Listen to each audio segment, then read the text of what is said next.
Kinanti tiba di Jalan Anggrek, sebuah gang kecil yang sepi di jantung kota. Di sana, berdiri sebuah rumah kosan tua dengan cat yang mengelupas. Papan nama di depan berbunyi, Kosan Ibu Siti. Meskipun terlihat menyeramkan, harganya sangat terjangkau. Dan itulah yang terpenting bagi Kinanti. Seorang wanita tua yang ramah, Ibu Siti, menyambutnya. "Selamat datang, Nak," katanya dengan suara lembut namun terdengar sedikit lelah. Ia menunjukkan Kinanti sebuah kamar di ujung koridor yang gelap. "Ini kamar nomor 13, kata Ibu Siti sambil menyerahkan kunci.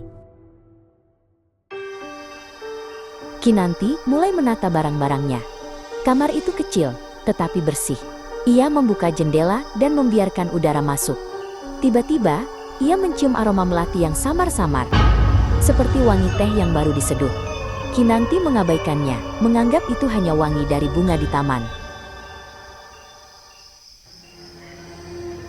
Malam itu, saat Kinanti mencoba tidur, ia mendengar suara. Suara itu adalah senandung yang sangat pelan, terdengar sedih, dan berasal dari dinding yang berbatasan dengan kamar sebelahnya. Ia mengira itu adalah penghuni kamar sebelah yang sedang mendengarkan musik. Senandung itu kembali terdengar pada malam berikutnya. Dan malam-malam selanjutnya. Kinanti menjadi penasaran. Pagi harinya, ia bertanya kepada Ibu Siti tentang penghuni kamar nomor 14. Wajah Ibu Siti langsung pucat. "Nak, kamar itu sudah kosong bertahun-tahun," bisiknya. Kinanti kembali ke kamarnya, hatinya berdebar kencang. Ia menempelkan telinganya ke dinding, mencoba mendengarkan. Senandung itu berhenti. Tiba-tiba, hawa dingin yang menusuk tulang merayap di sepanjang dinding. Seolah ada sesuatu yang mengawasinya dari sisi lain. Merasa tidak tenang, Kinanti mulai mencari informasi tentang kosan itu di internet. Ia menemukan sebuah artikel berita lama tentang seorang mahasiswi bernama Sari yang menghilang dari kosan itu bertahun-tahun lalu. Artikel itu menyebutkan Sari suka minum teh melati dan sering bersenandung. Kinanti kembali ke kamarnya dan memeriksa setiap sudut. Di bawah papan lantai yang sedikit longgar, ia menemukan sebuah buku harian tua. Halaman-halamannya menguning, dan tulisan tangan di dalamnya adalah milik Sari. Ia membaca buku harian itu. Sari menulis tentang kesepian dan patah hati. Ia juga menulis tentang bayangan yang mengikutinya, dan suara yang berbisik janji untuk membebaskannya. Entry terakhirnya adalah sebuah permohonan bantuan yang putus asa. Tiba-tiba, senandung itu kembali, lebih keras dari sebelumnya. Aroma melati menjadi sangat kuat. Kinanti mendongak dan melihat sosok samar seorang wanita, tembus pandang, berdiri di sudut ruangan. Sosok itu adalah Sari, dan ia menatap dinding dengan tatapan sedih. Sosok itu mengangkat jari yang tembus pandang dan menunjuk ke sebuah titik di dinding. Kinanti, dengan tangan gemetar, menyentuh titik itu. Dinding terasa sangat dingin, seolah ada sesuatu yang terkunci di dalamnya.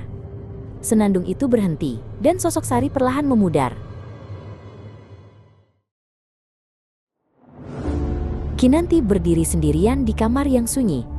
Ia menyadari bahwa Sari bukanlah hantu yang jahat, melainkan roh yang terperangkap. Senandung itu adalah permohonannya untuk dibebaskan.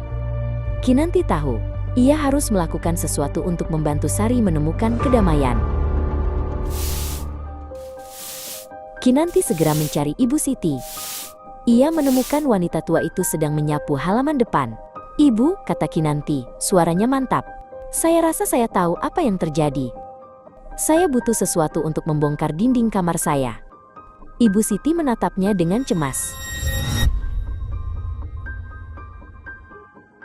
Dengan ragu, Ibu Siti masuk ke dalam gudang kecilnya dan kembali dengan sebuah palu kecil dan pahat. "Hati-hati, Nak," bisiknya, matanya dipenuhi ketakutan. "Ada hal-hal yang lebih baik dibiarkan terkunci." Kinanti tersenyum meyakinkan. Kembali ke kamarnya, Kinanti menempelkan telinganya ke dinding sekali lagi.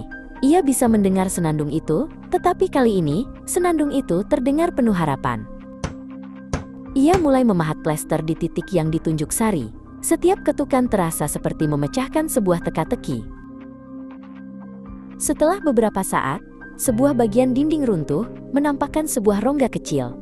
Di dalamnya, tersembunyi sebuah kotak kayu tua yang diukir dengan indah. Kinanti mengambilnya dengan tangan gemetar. Ia duduk di tempat tidur dan membuka kotak itu. Di dalamnya, ia menemukan sebuah foto seorang pemuda dengan senyum lembut dan sebuah liontin perak kosong. Liontin itu berkarat, tetapi masih terlihat indah. Kinanti menyadari ini adalah rahasia yang mengikat Sari. Tiba-tiba, aroma melati kembali, lebih kuat dari sebelumnya. Sosok Sari muncul lagi, tetapi kali ini ia tidak lagi sedih. Senyum tipis terukir di wajahnya yang tembus pandang saat ia menatap foto dan liontin itu. Sari mengangguk perlahan kepada Kinanti, seolah mengucapkan terima kasih. Sosoknya perlahan memudar, kali ini tidak meninggalkan rasa dingin, melainkan kehangatan yang menenangkan. Senandung itu menghilang, digantikan oleh keheningan yang damai. Pagi berikutnya, Kinanti terbangun dengan perasaan damai. Kamar itu terasa hangat dan penuh cahaya. Ia pergi ke Ibu Siti dan menceritakan semuanya. Ibu Siti meneteskan air mata, lega bahwa roh yang terperangkap itu akhirnya bebas. Kinanti tersenyum. Ia tidak hanya menemukan tempat tinggal, tetapi juga membawa kedamaian.